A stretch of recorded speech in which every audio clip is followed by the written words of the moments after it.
that's where all your power is. So stay curious, stay aware of when that primitive brain fires up and starts offering you narratives that make you feel less than, and redirect it into curiosity. Yeah.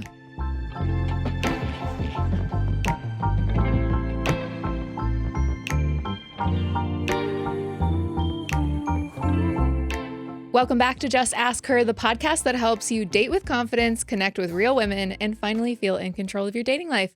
I'm your host, Gracie, here with my mom, co-host, and certified life coach, Tracy, and we're excited to be back for another episode. Yes, we are. And I was just thinking, as you said, certified life coach, I forgot to tell you, but I was asked to participate in a new certification program, and it's how to incorporate AI into coaching in an ethical way. And there's actually a certification for that. Wow. I don't know if I'm going to do it, but I thought it is definitely a sign of the times, yeah. You know, that you can get a certification in that, and it's accredited. So it seemed like it was pretty rigorous. Like, yeah, it was 4 hours a week for, what did they say? 10 weeks. I mean, it's pretty intense. I know I don't have that kind of extra time right now, but it would be super interesting to see what the curriculum looked like. I don't know. I feel like men probably, this is like totally a guess, but I would think men maybe lean more into AI and get like more excited about AI and like are more willing to like explore and learn AI than women. I see like everywhere, like on my side of TikTok and like Instagram, like women being like, absolutely not. AI freaks me out. I'm not doing it. Like totally rejecting all idea of it. Like they won't even use ChatGPT because they think that whatever, the world is going to end because of it.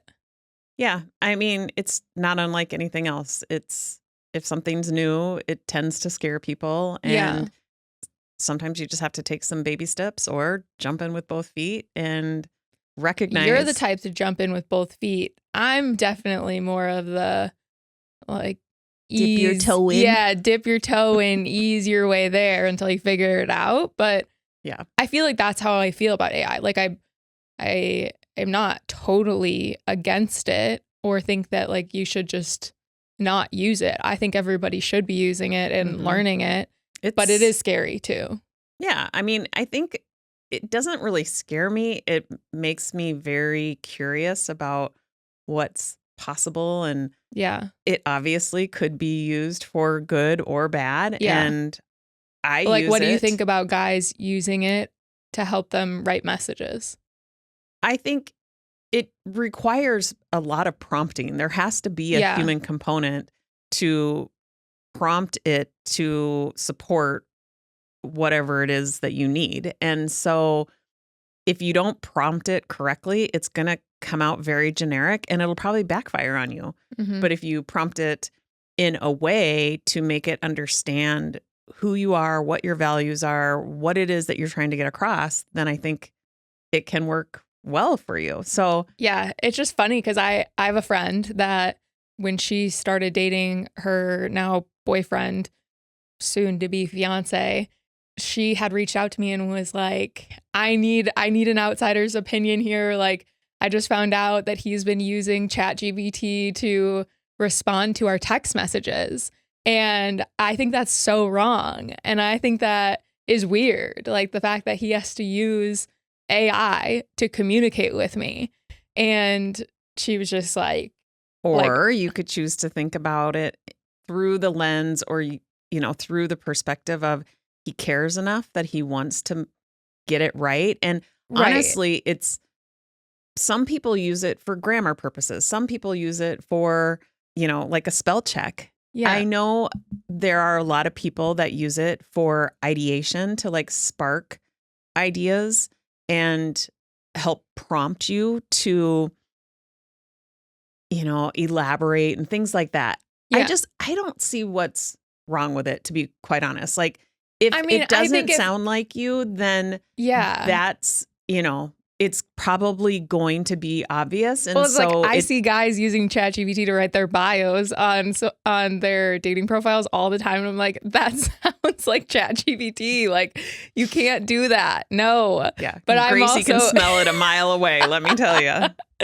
Right. But so can women. Like when they're looking at your dating profile, they can totally tell when it looks like it was written by ChatGPT. And so it's like, I do think there's a balance. Like, I do think it's great for helping you generate ideas and helping you like find your tone, helping you with grammar. That is a huge thing that if I could give any like major piece of advice, make sure you have good grammar. It is like one of the biggest turnoffs when you can't spell or you don't use the right grammar. And I get it. But like when we live in an age where there's autocorrect, like something that is literally correcting it for you, like, and you're missing that, or it's like underlining it in red and you're missing that, like, no excuse. You got to learn. You got to figure it out. Yeah. And that's what I mean. It's like, so that's the difference between a guy who maybe doesn't care so much and he's just checking the boxes. And so it's, it's glaringly obvious that there is something that needs to be corrected and he doesn't care enough to correct it, versus the guy who cares enough to actually go the extra mile and put it through ChatGPT to up level. Like, I think that is another way you can look at it, that he cares enough to.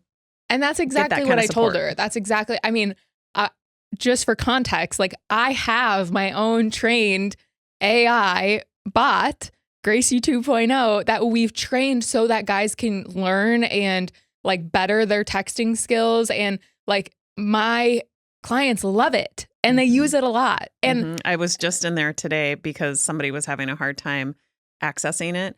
And one of our clients has used it 721 times. I'm like, well, it obviously is working for him. You can ask it any question that you would want to know an answer from a dating coach. It literally has been trained on absolutely every single piece of content Gracie has ever created, plus everything that's inside our courses. Yeah. Like, I mean, half the time when I can't get a hold of you, I feel like maybe I should just ask Gracie 2.0 to probably give me a pretty accurate answer. It's crazy how well it works. But I think that there's a line. Like, I don't think that you can use it to, like, I don't think that you should be using it if you feel like that is the only way you're going to get a good message. Like, I don't think that you should be relying on it to give you like the perfect thing to say.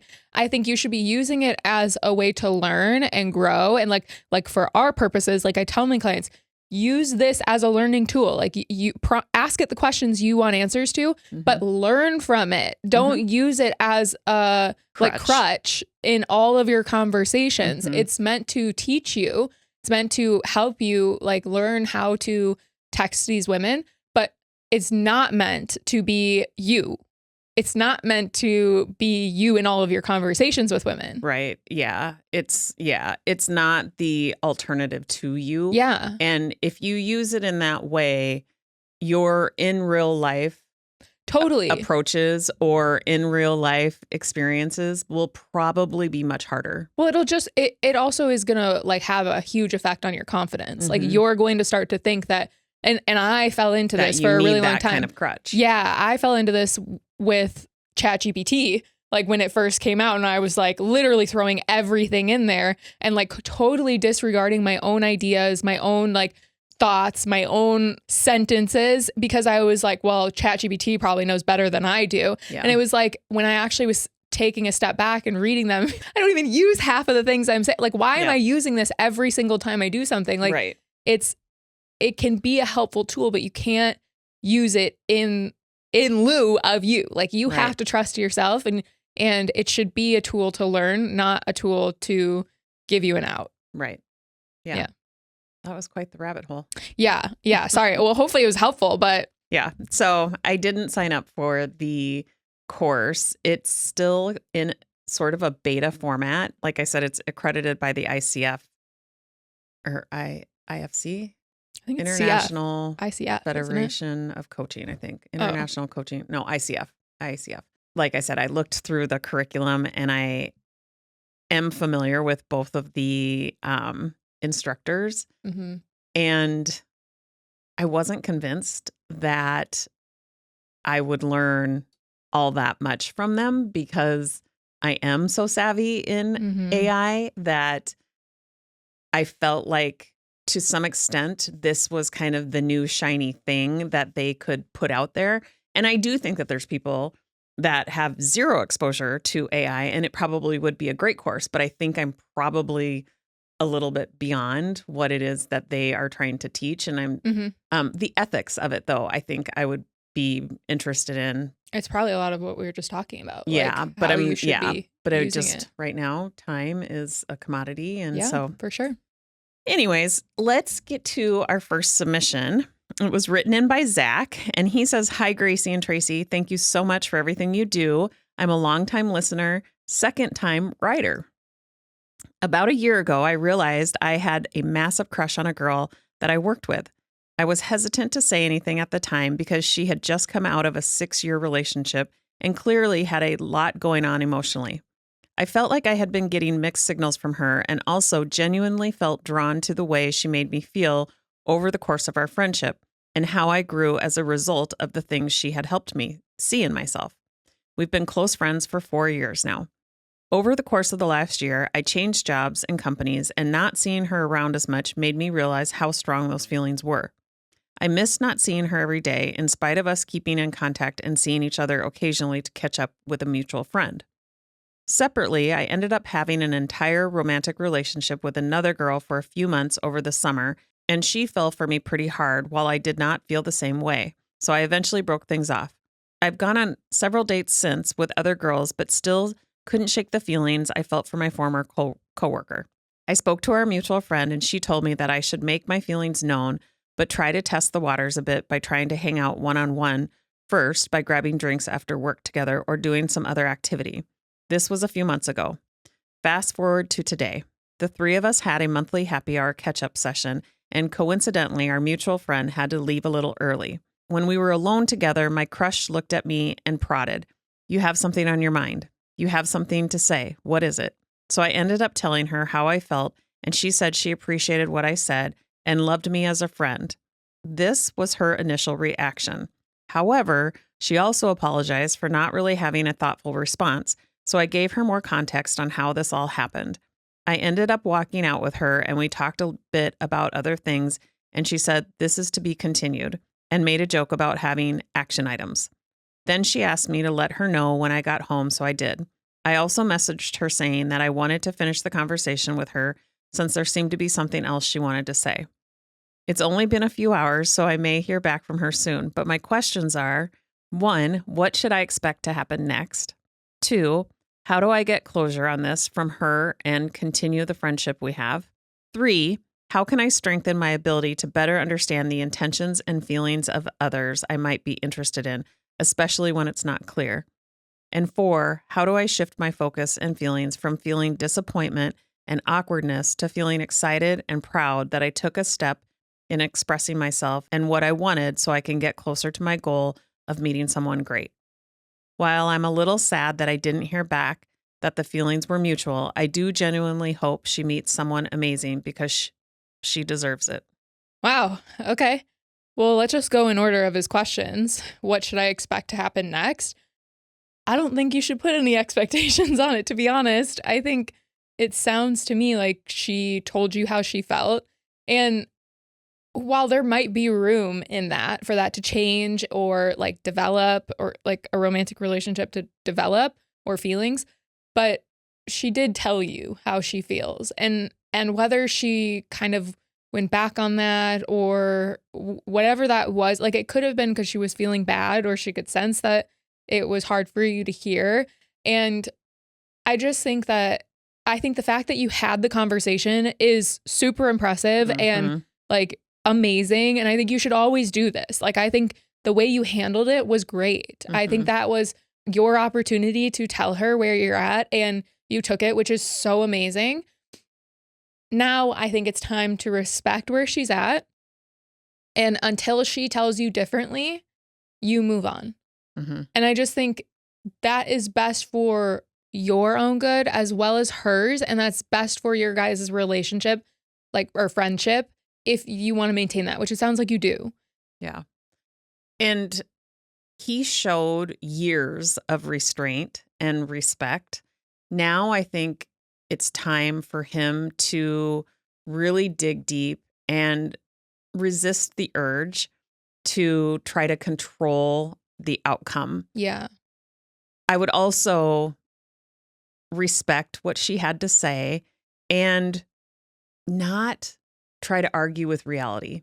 That is what's going to get you really wound up, is when you're trying to like rewind the circumstance and wish for something different. You wish she would have said something. You probably are going, over this in your mind. Like, if I would have said something different, she would have responded different. Mm-hmm. And it was always meant to be this way. Like Yeah. the way that all of this unfolded was exactly the way it was supposed to unfold. Yeah. And when you can like reconcile that in your mind, you'll notice how like your muscles will just relax. Like the tension that you have going on in your mind will slow down, because it was supposed to always be that way. There is nothing that you can do to change any of that. There's nothing that you should have done there's nothing different that you should have done. And this is a really good lesson for everybody to hear, because we get so many write-ins like, what should I have done differently? Or I'm beating myself up because I feel like I said the wrong thing. And it's like, and our coach had said this on a previous call, and I think it's great. It's such a great way to put it. Like, that it was what was supposed to happen because that's what happened. Mm-hmm. Like, you can't go back in time and change anything. Mm-hmm. What happened. And so reconciling that, like what you were saying, like understanding that what happened was exactly what was supposed to happen. Mm-hmm. Even if it wasn't what you wanted, it was exactly what was supposed to happen. Now you can learn from that. You can grow from that. You could decide to do something different for the next time. But sitting here beating yourself up over, oh, if I would have said something different, would it be different? It's like, it's not different. It is what it is. Mm-hmm. And so you can't change that, and you can't control it no matter how badly you want to. That need, that drive to want it to be different is what's actually hurting you. Yeah. So believing us when we say it was always supposed to happen that way, hopefully relieves you of that grippiness and that like desire to want it to be different. Like, yeah. It's very human. It's very normal. It's very natural, but we're trying to help you, at least in the future. Like when you're in the midst of this, I know that this is a hard lesson to accept, but you can learn from this and think about something in your past, outside of a relationship or a romantic relationship. Think about maybe the end of a job, and think about how long you might have sat and spun on this what if, or I should have. And if you wouldn't have put yourself through that and just accepted, now that you know what, has transpired and how you're probably better off for it, look at all the time you would have gained. Look at all of the emotional exhaustion you would have avoided. And so we are trying to help all of you learn that lesson. All of our listeners have the advantage of learning that through somebody else's circumstance who was courageous enough to write in that what happened was supposed to have happened, and we don't need to argue with reality. Yeah. That's what gets us backed into a corner, feeling completely powerless. You gain all of your power back when you accept this is the circumstance. It may not be what I wanted, and I can be disappointed. Yeah. Nobody is telling you that you can't be disappointed. You have a right to be disappointed, but trying to change something, a circumstance that is out of your control, is going to self-sabotage you. Yeah, which I think kind of answers some of his questions. His second question was, how do I get closure on this from her and continue the friendship we have? And I think if it comes up in conversation, like if she brings it up again, she was the one that said, this is to be continued. And again, she could have said that because she was feeling uncomfortable, or she could tell that you were feeling a certain way. And so, but I would wait for her to bring this back up in conversation. I don't think that you seeking it out, or you trying to quote unquote get closure, like I think this is your closure. Yeah. Like what she said is what she meant. And until she clarifies or says otherwise, that stands. Yeah. And I do respect the way she handled it. Yeah. I think that attraction isn't just this like linear path. She may have heard what it was that you were saying, and instead of responding or reacting in a way that may have seemed appropriate, or in a way that, in a people-pleasing way, saying something that she thought you wanted to hear, she actually put some space between that and is going to give herself some time to feel what it is that she actually feels, instead of thinking that she should feel a certain way. So I really respect the way she handled it. And I think that that's probably why she's such a good friend of yours. And that's probably why you admire her so much, because she conducts herself in that way. Yeah. The third question you asked was, how can I strengthen my ability to better understand the intentions and feelings of others I might be interested in, especially when it's not clear? I mean, if you've been a longtime listener, you probably know our answer. Like, the only way that you're going to find that out is to have these types of conversations. And so I think you did everything right here. Like I said, I think you approached this the best way that you could. If it's not clear and you're getting some signals that there could be interest, but you're not sure, ask. Have the conversation. It's not the easier thing to do. The easier thing to do is to avoid it and to just hope it magically sorts itself out.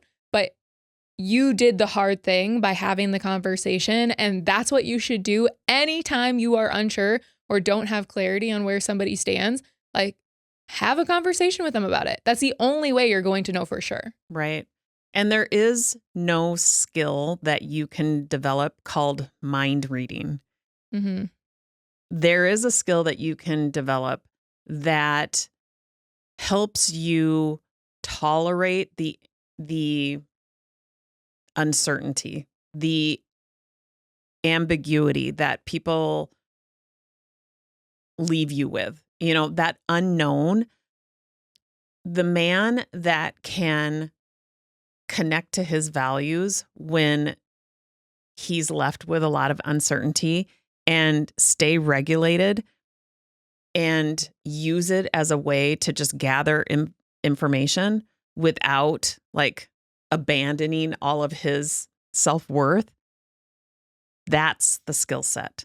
That's what needs to be practiced.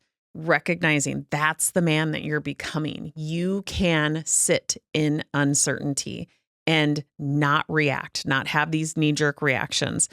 You can ask yourself, like, what am I making this uncertainty mean about me? And can I stay grounded without knowing her answer? Those are the best questions to ask yourself. Yeah. Take a calm, collected approach to this instead of getting all wound up and having knee-jerk reactions. We see this a lot, all day, every day, in submissions, in social media posts, and it doesn't end well. Those knee-jerk reactions always backfire on you. So be the man that shows his confidence with this calm, collected approach, recognizing that you are not entitled to know how this unfolds. None of us are. And so you can participate, be an active participant in the way that this unfolds by being patient and connecting to who it is that you want to be. And the disappointment that you may feel, you might be feeling disappointment right now because she didn't respond the way she wanted, or you may be feeling disappointed down the road if she comes back and clearly tells you that, the friendship is what she wants to continue to grow and nothing outside of that. Disappointment is not a problem. Mm-hmm. That's part of the emotional spectrum that we as humans all should be available to feel. And the other thing that I want you to understand is that pride and disappointment can coexist. You should have a ton of pride in the way that you've handled this. Like, you resisted the urge to tell her long before now when she was in a relationship. Mm-hmm. You had a lot of self-respect, and the way that you clearly explained how it was that you were feeling, you showed a lot of courage. That is something that you should feel very proud of. So you can be disappointed and feel pride at the same time. And you showed up as yourself, and you wanted something. You clearly went for it. And you can also survive not getting it. And that shows us. This is evidence that you are now one step closer to finding someone great. Yep. Amen. Thank you, Zach, for writing in. You'll have to keep us in the loop of how this unfolds. Hey there. Sorry for the interruption, but we need your help. If you're loving the Just Ask Her podcast, please take a quick second to rate us on Spotify or Apple Podcasts. It helps more awesome listeners like you find the show. And don't forget to spread the love by sharing this episode with all of your friends. All right, back to Just Ask Her. Okay, submission 2 was written in by Martin, and it says, thoughts on long distance. I recently came back from spending nearly a month in Australia, which was great. I met via an app a lovely lady in Brisbane. We agreed to meet for coffee, then see how we'd go from there. It went brilliant. Following coffee, we had a walk around the city, then went for a drink in a rooftop bar overlooking the city, and just had an amazing time chatting, laughing, both enjoying each other's company. We both had other things that afternoon, but both agreed we'd like to see each other again. Later that Saturday afternoon, I met some other friends for drinks and was truly buzzing having had such a great time with her. I then ended up meeting her in a bar near where she lived for another drink and got a taxi back to my place. Basically, then 2 dates in one. That Sunday, we messaged all good and agreed to meet again Monday night for a meal. Sadly, though, I had to fly back to the UK that Tuesday, although we've nearly been in contact every day via FaceTime and text. I feel the sparks going. Thoughts on long distance are appreciated, as she was lovely. Thanks so much, Martin. I think this would have landed a little bit better had you read Used it. his accent. Yeah. I was struggling there, Martin. Your lingo's a little bit different than ours. Yeah. We should be used to it, though. We work with somebody that's from, wait, is he from the UK or Australia? Australia. Yeah, we work with somebody that's in Australia, but he... is he from the UK? Yeah, he's from the UK. Oh, okay. Well, then we're not used to it. Yeah, we have worked with people from the UK. Yeah. Okay. Well, and I also think that there's like a little bounce to his narrative. Like, you can hear kind of the joy. He's got a little spring in his step. I think that's just how people in the UK talk. Yeah, I love it. I do too. I feel like America is like the most boring out of all the places with all the accents and the like different grammar and lingo. America's by far the most boring. By far. Yeah. Everybody else? Boring and lazy. I hear it a lot when you're listening to me back. Me too. People, like, it is like one of the top hate comments I get at this point on my social media is my voice fry and the way I talk. And I'm just like, whatever, don't listen then. Yeah.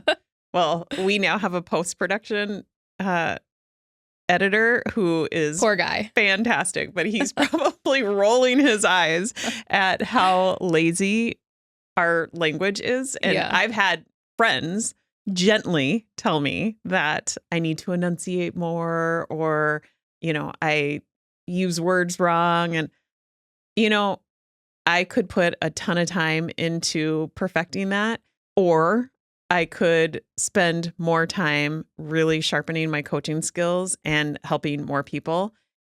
I don't think that better grammar is going to pay off that much. As we started off the whole podcast saying you need to have good grammar. I mean, I think both of ours, it's good enough. But our grammar's good. Our enunciation sucks. Yes. Yeah. We are definitely lazy Americans in the way we talk, for sure. Mm-hmm. But anyways. But Martin. Back to Martin. Martin, on the other hand, you could tell he's got a little pep in his step. Yeah, and there's like a formal side to the way he's talking. But anyway, I think 2 dates in one day, there was real connection. There was mutual curiosity. I think all of that is super exciting. That is a lot of good information, data that he should be using to kind of form his decisions. It doesn't matter so much about what we think. So I get this question so often. I'm like, if you want it to work, you'll make it work. Right. And I think like there are people that make long distance work and it's totally fine. And then there are people that like try to make long distance work and it doesn't work. And it totally depends on the amount of effort that you're willing to put in, because inherently long distance relationships are a lot more work than if you were not long distance. And so you just have to know what you're getting yourself into and you have to be committed to the effort. Right. Yeah. And what he experienced while he was in Australia on the 2 dates for one, it's not proof that it should turn into a long distance relationship. Right. It's proof that you're capable of creating real connection quickly and naturally. Yeah, I would be careful about the quickly side of things, because I think it's actually really easy to do that, to like get caught up in the emotional high and like, it was so great. We saw each other in 2 days and we're going to end up together because of it. It's like you can have a great first date and she could still decide that she doesn't want to go on a second one. And I have a lot of clients that come to me in that situation, and it's devastating because they're like, what the hell? We spent 4 hours together and it was an amazing first date. And now she just doesn't even want to. We had a lot in common and we laughed a lot. But it's like, you can't base, I think, did we talk about this in our last episode? I think so. Or maybe it was with a client. You can't base whether or not this is going to be your future person on a first date. And that is something that's really hard to do. It's so easy to get caught up in that, in the emotions of it and the dopamine of it. And it's so easy to future trip from a first date specifically. And so you have to be really careful of not doing that, because it's so much more devastating on the other side if it's not meant to work out. And you have to remember too, and this isn't to be pessimistic, but you have to remember only one person is supposed to work out. So majority of them are not going to. And so it is to your benefit to not jump in head first after one great, amazing, beautiful first date. It's like, I get it. And I've been there too. I've done it too. And so I understand how much it sucks on the other side. And so I don't want that for you. Like, I don't want you to, and I have clients that like really struggle to kind of pull back on the reins a little bit after a great first date. And it's a continued pattern and it sucks. And it sucks to see them in that state. You have to learn how to regulate your emotions even after an amazing first date because of it. It is great that you guys hit it off. That's amazing. And it's great that you guys had such a good time. And I really hope that if you want this to work and you're committed to like making a long distance relationship work and the effort that takes, I really hope it does work. I really hope that this is the one.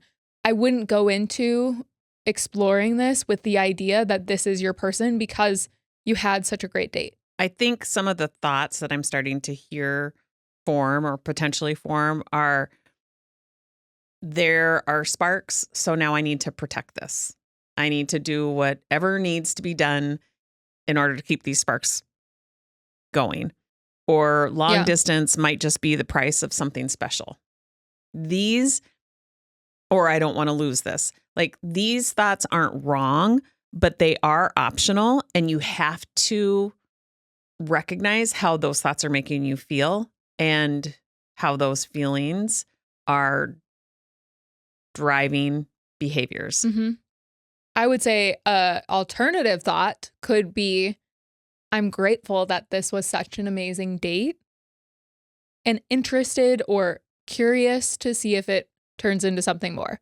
Like, that's a more level set place to be than I really hope this works because she was lovely. Right. And I think it might not sound like such a huge difference, but it makes a massive difference in the way that your fear-based primitive brain latches onto it. Yeah. And here's a little bit of research. And it's just, this doesn't mean that this is 100% applicable to this situation, but it is a perspective that I want you to have. Long distance relationships can work, but they rely on clear timelines, shared future plans, not just the emotional closeness that you're telling us about. Mm-hmm. Early stage, high uncertainty connections often feel way more intense because the dopamine is filling in the gaps with fantasy, especially when there's distance. And chemistry can feel stronger because you're apart. And at the same time, couples without a plan to close that distance report higher anxiety and lower long-term satisfaction over time. The real question isn't, can this long distance work for us?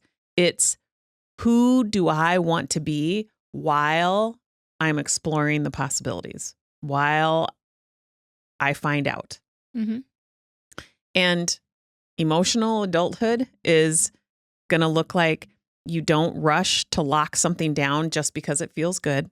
Right. Like, it's way too early to be considering a long distance relationship at this point. Yep. It's not that you can't get there, but after one great first date, right, there's still a lot of time in between that you should take to get to know her a little bit better and see if you guys really are aligned and this really has a potential before you are jumping into a committed long-term relationship with her. Yep. I would also caution you on not using constant contact to soothe the uncertainty. I think that's another behavior that... What does constant contact look like? Constant texting, constant, a need to have a phone call several times a day, or, because I know, of that. Clients look at me like I'm crazy when I say that you shouldn't text more than a few times after setting up a date. Like, for somebody that you haven't yet had the chance to get to know, like, I truly believe that texting kills connection, like, big time. And it's something that we just default to because we have it. And it usually, because you're not face to face, because there's no tone, there's no body language, there's nothing substantial to make you feel something in the conversation. It's just going off of words, and words that can be misinterpreted and misread. Like, it leaves so much room for somebody to make a snap judgment, and it almost always backfires, almost always. And you could very easily avoid this by setting the expectations right out of the gate that, like, hey, I'm really excited to get to know you better. Like, can't wait for our next either phone call if you're long distance or in-person conversation so I can get to know this about you. Yeah. And I'm curious to see what this could be and how this is all going to unfold. Yeah. Like, stay curious. Don't jump into feeling like you have to be committed. Yeah. And I think that's where you're going to start to see the confidence showing up. You're going to start to see the honesty that you're capable of. And it's going to feel very authentic and transparent. And I think that's what you're going for. Mm-hmm. You're not here to preserve that feeling that you had during the 2 dates in one day. You're here to really learn how to trust yourself. And if this grows, it will grow because it's meant to, because it suits you, because it fits the both of you. not because you've held tightly from across the world. Mm-hmm. And if it doesn't grow, this experience still paid dividends. It reminded you who you are when you're open, when you're present, when you're not guarded. And that version of you cannot lose. Mm-hmm. That's the version of you that continually collects data, continually learns from every experience. And that's the version who keeps choosing himself. Mm-hmm. It's finally here. The Self-Made Man Dating Journal is officially live and ready for you to grab on Amazon. This was designed specifically for single men who are serious about improving their dating life. It helps you track your dates, reflect on your experiences, and actually learn from them, so you can stop repeating old patterns and start seeing real progress. What I love most about this journal is how intentional it is. It's not just about writing down what happened, it's about helping you get clear in what you want, confident in how you're showing up, and connected to what's working and what's not. You'll find daily prompts, weekly reflection pages, and the date log. You'll record everything from how you felt before the date, what went well, what felt off, and what you do differently next time. That kind of self-awareness is what sets successful daters apart. This journal will help you slow down, spot patterns, and become more intentional with every single interaction. We only printed a limited batch for this first run, so if this is something you've been needing, go grab it now before they're gone. We'll drop the link in the show notes and let us know what you think. We love hearing your guys' feedback. We can't wait for you to start using the Self-Made Man Dating Journal. Submission 3 is sent in by Hayden. My name is Hayden. I'm 25 and I live and work on my family's sugarcane farm in Australia. I've started my own business within the farm growing pumpkins, and I was also growing sweet potatoes. I basically run the whole farm operation, and I also do work for another cane company. I've spoken to 2 people on Bumble and 1 person on Howdy, which is an Australian dating app. There was one girl who lived near me that I asked for her number. She paused for a long time and then said she had a boyfriend. On dating apps, I struggled to get conversations going. One girl I spoke to was very slow to respond, so I asked her out to dinner. She said yes. I set the date, and then I never heard from her again.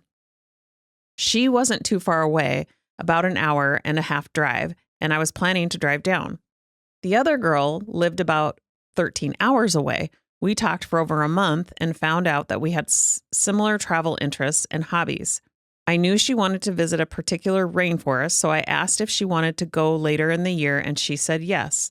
A few weeks later, I asked if she wanted me to come and visit her, and she replied, "If you want." We also spoke on the phone. Early on, she asked why I matched with her. I explained my reasons, and she said she was impressed. I later told her that if she was free in February, I could come down to visit. She said it should be fine. I went ahead and booked my flights and accommodations. It's a place in Australia I've always wanted to visit. Then yesterday I saw on Facebook that she posted she is now in a relationship with someone else. I am on the autism spectrum. I can look after myself, I can cook and clean, and I've always worked towards my goals. I'm just looking for someone to spend time with who shares some common interests like hiking, camping, or anything outdoors. I don't really have friends where I live anymore. Most of them moved away after school, or I seem to get forgotten about. There are also very few young people in the sugar industry. Years ago, the older generation told young people to leave and find work elsewhere because there was no money in sugar. Now the industry has a labor shortage. I'm simply looking for someone special to spend time with. At this point, I can't even get a date or many people willing to talk to me at all. Ugh. Hayden, you sound like the cutest person ever.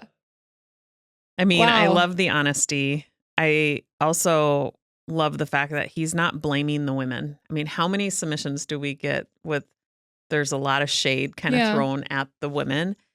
Yeah. He's also not hiding behind his diagnosis. Yeah. And that tells me that he has a lot of self-awareness and a lot of emotional maturity. Yeah. Hayden, I think the number one thing you need to do is get off the apps. I think that you need to stop relying on the apps. And I say that for a few reasons. one, the volume of matches or conversations that you're getting started on there is way too low. And like if there's only been 3 conversations that have ever come out of the apps, which generally if they're something that works for you, minimally you should be getting about that on a weekly basis. And so if you're not, and this goes for everybody listening, like if that's not you, that doesn't mean there's something wrong with you or that your person's not out there or that you can't find anybody to date. It just means the apps probably aren't going to be the way that you meet your person.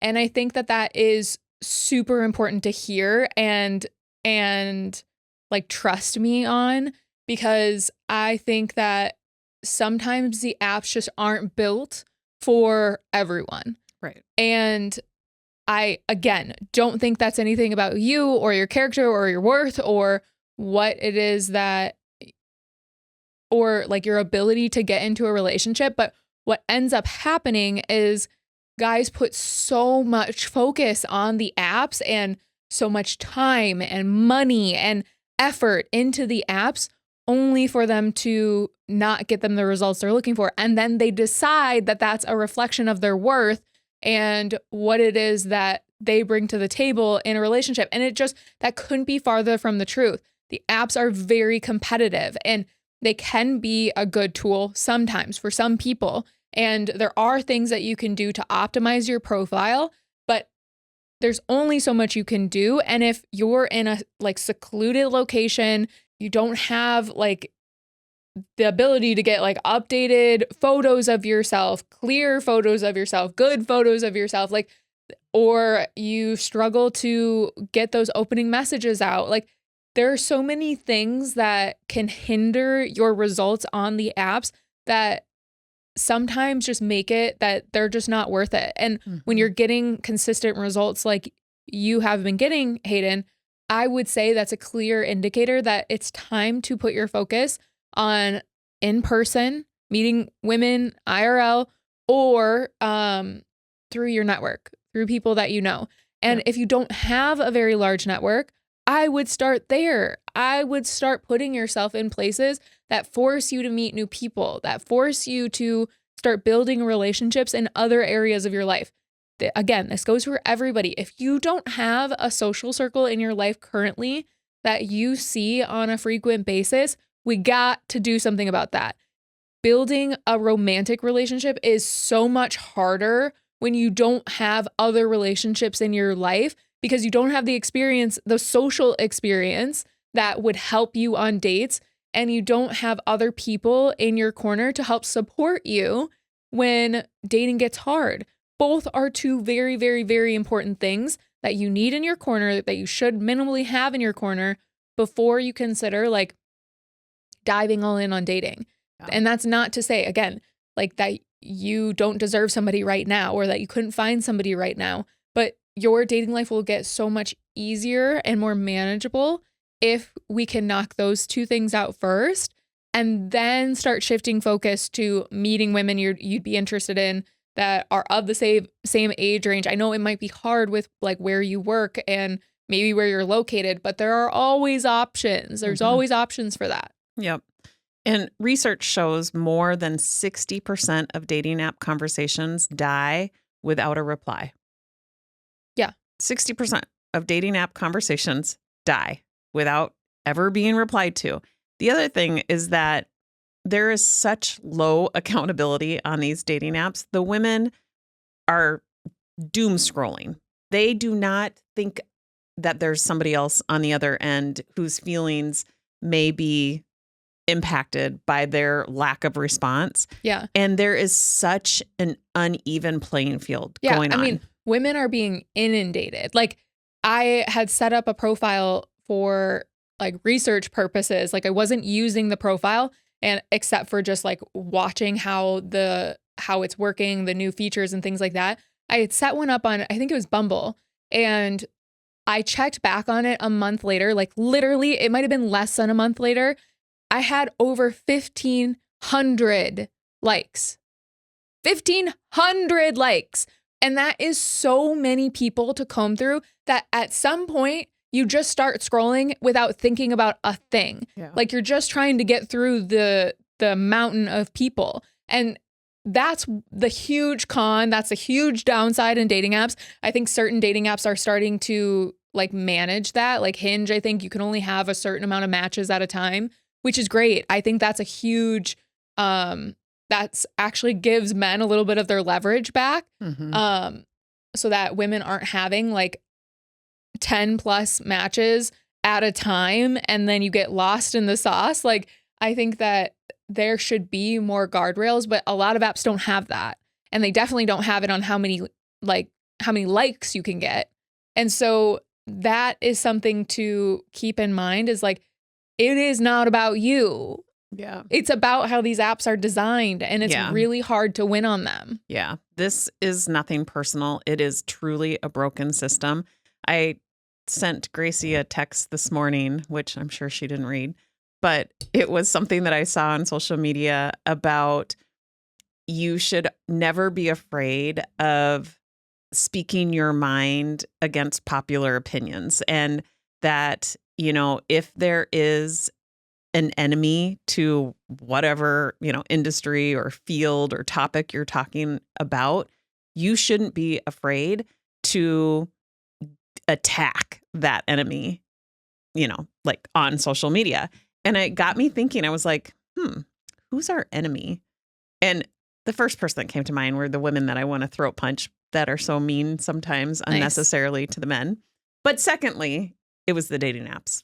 That's who I have started to think of as the enemy. I think it is truly a broken system. I think they can. I actually like, I have some clients where like it takes just not so many tweaks to their profile and then they're off and that is like their main way of setting up dates. But what I'll say is I never, even to those clients, even the ones that are doing well or getting good results on the apps, I never say that's the only way that's just where they default. But I never say that is the only tool that you should use to meet women. I don't think that at all. I think you're doing it wrong if you're only leaning on the apps to meet women, whether they're working for you or not, because there is so much, just like we were talking about with how texting is the death of connection. It's like same thing. Like you still need to know how to show up on a date. You still need to know how to build chemistry. You still need to know how to present yourself, how to highlight the best features and all the things. And so there's so much that you can't get from the apps that you will lose or you'll struggle with if you're only using the apps to meet women. And so I think they can be a good tool for some people, not everyone. And it's really hard for men to like have a lot of success on the apps because of how competitive it is. And so I don't think they're the enemy, but I don't think that they should be so heavily relied on like they are. Yeah. I know. I know that you always say that there are, you know, 3 levers and the dating apps are just one of them. And typically if you're going to rank them, the least leverage. Third. Yeah, it gives you the least leverage. You have the least amount of control and the least amount of leverage with the dating apps. Whereas in person, you have the most amount of control and the most amount of leverage. So I think that is really important to keep in mind, Hayden. I think that you sound amazing. Listening to how you speak about yourself, you have confidence and you know that you bring value to the table, which is amazing. Like lead with that. Yeah. Highlight that. The fact that you are one of the few sugar farmers out there, fucking rave about that. Like, that's so cute. Like, you're a pumpkin farmer. That's so cute. Yeah. I always think like the unique things about you that make you stand out from everybody else. Like I went on a date with a guy that is like in the rodeo. I have never been on a date or met somebody who is actually in the rodeo. Like, and I thought it was There's more than one rodeo.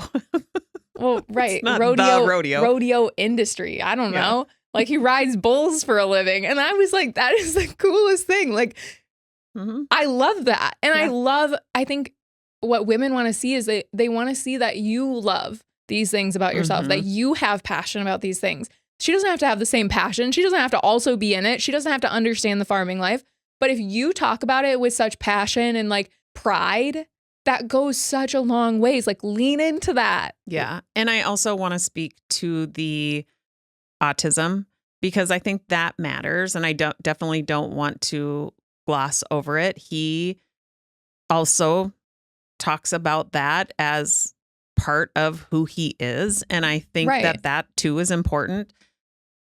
But I also want to connect that to the dating apps because research shows that autistic adults often bring sincerity, loyalty, and long-term thinking into relationships.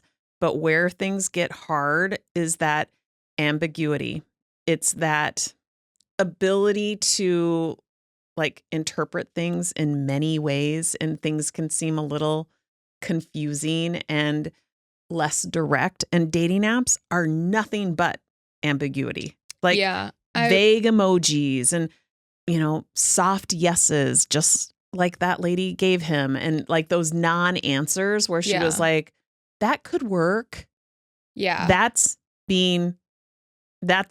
ambiguity in its like clearest form. Yeah. And that doesn't mean that you're missing something. It means that this is an environment that is not designed for clarity. Mm-hmm. And that can be extremely hard for somebody who's on the spectrum. Yeah, to navigate. Yeah, for sure. That's actually a really good point because I think I have a few clients that are on the spectrum and it definitely is a really big hurdle. It's a big barrier for them even when they're getting matches. It's hard to like decipher what exactly women mean. And I think, Hayden, like you are not the first person to write in telling us that they met somebody on the apps, booked a flight, and it didn't work out. And that is a huge commitment to somebody that you've never met before. I mean, the first date rules of thumbs that I give to my clients is like, it needs to be a low time and money commitment for a first date. That should always be. And I know people have differing opinions and I understand if you're somebody that likes the bougie lifestyle or money is no object. And so you're like, I'm going out somewhere nice or booking a flight is no problem to my wallet, but it is a problem to your time. And putting in that much effort and time for somebody that you don't even know is practically a stranger. And I've had a lot of guys that have been scammed as well through the apps. They've booked flights or they've booked flights for the girl to come out to see them that wasn't even real. And so you have to be really, really, really, really careful when it comes to the app, specifically meeting women online. We've talked about that a lot on this podcast. Like you have to have an extra heightened sense of like vigilance when it comes to meeting women online and the decisions you're making, especially when it comes to protecting your time and wallet. Like these are important things to consider. And so, and I mean it when I say like, this is not just you. We've had a lot of write-ins. I've had a lot of clients that I've worked with that have been in similar situations. So for everybody listening, do not commit to somebody or flying out to see somebody before you are sure that this is a real person. They're not in a relationship. They are committed to at least a first date. Like have a few phone calls with them, have a few FaceTime dates. Like if you absolutely have to get on a plane to see them for a first date, I understand that makes sense for certain situations, but you need to make sure that you're protecting yourself first. Yeah, I don't think that booking that trip was necessarily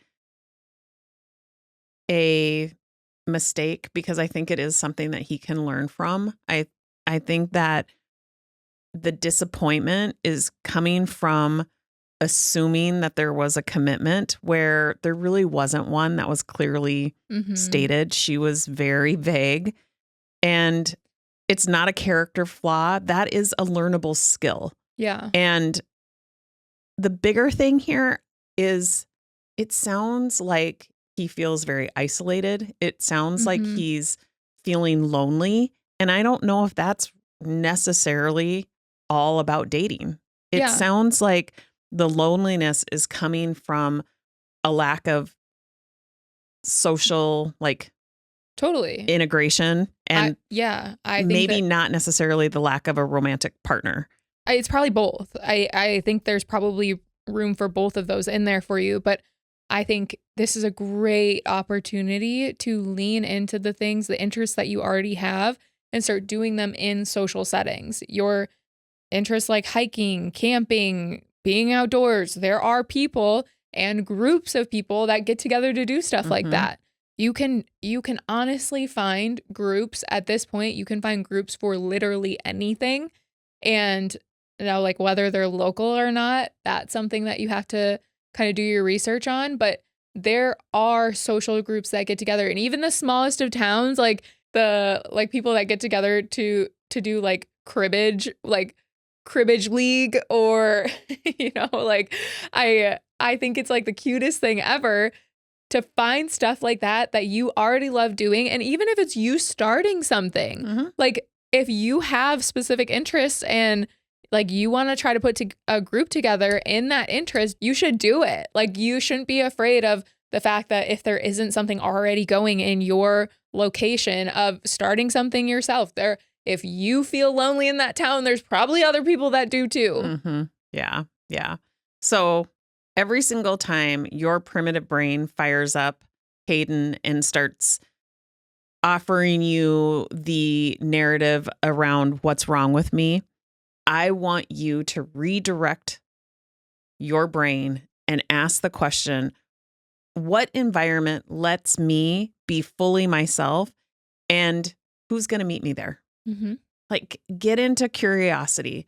That's going to start driving the behaviors that Gracie just mentioned.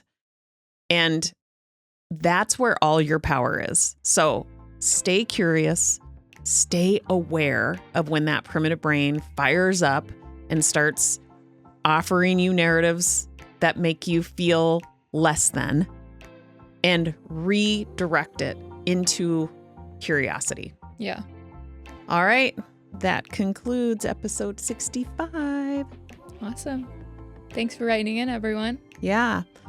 Thanks for being here, and we will see you next week. And until then, take care.